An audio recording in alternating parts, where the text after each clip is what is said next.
dPics. What are dPics? On Windows, it's called wallpaper. On a Mac, it's called desktop pictures. Too many syllables, hence dPics. And wallpaper. I grew up.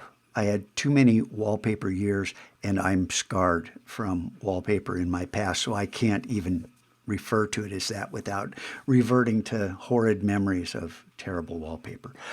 So regardless, it's not religion about different operating systems. It's just nomenclature. What do you want to call something? If you want to call it wallpaper, that's just fine. But you're always going to find it under dPics. And what's the point? Why are we doing this?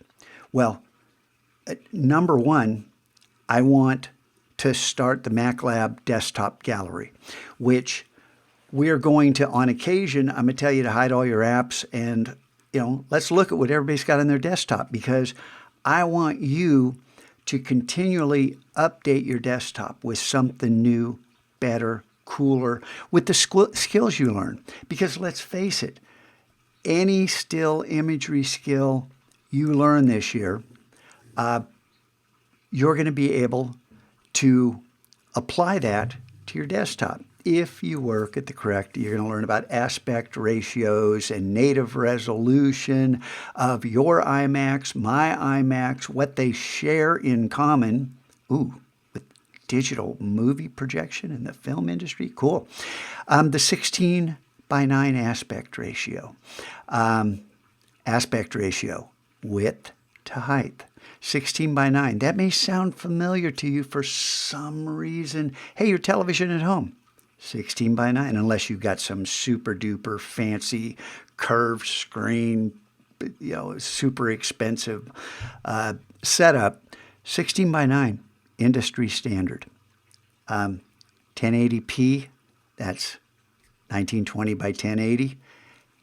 This is 1920 by 1080. But if I want to show you the desktop picture, I don't want to show you a little version right here. I want to show you the desktop. And like with everything we do, I want to teach you additional skills along the way. So here's a bonus skill. Right now, early in the year, you may have 1 or 2 apps open, 3 or 4, who knows? At home, when I'm working, this is a relatively short list. And I'm holding down Command and I tap Tab, right? To jump to the next app, and I'm still holding down Command to be able to see this. Now, I want to get all the way down to the Finder, and I could use the mouse and click on it, but I don't want to do that. I want to show you something new.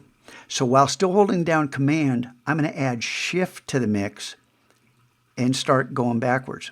Well, I accidentally clicked on, I must have activated the Finder. But you can go backwards to get to the other end of the list. And then when I switch to the Finder, ta-da! What happened? We're in the Finder, and you know that because you can look up here in the menu and see we're in the Finder. But wouldn't it be cool if there was a keyboard shortcut that you could hide everything else and jump directly to the Finder? All your apps just hid. Think about how you would normally get to this desktop. What would you do? Would you quit applications? Would you minimize applications? Would you drag things in one direction or another? Wouldn't it be nice to just be able to learn the keyboard shortcut to hide all other apps? It's right here. Finder, hide others. And virtually all applications in a Mac have this feature, but it's really most effective with the Finder. So notice Option, Command, H. H for hide. So Option, Command, look down at your keyboard. These are worth learning because when I say, all right, everybody, hide your apps, we're going to have a gallery show. And when I say it for the 3rd or 4th time, if students are still struggling, I'm going to be going, what have you been doing, man? Come on, practice, practice, practice. Remember muscle memory? Remember juggling? Remember all that cool stuff? Let's learn this. Now, what the heck? January 2011. Well, let's come back and I want to tell you this story and what we can do with this.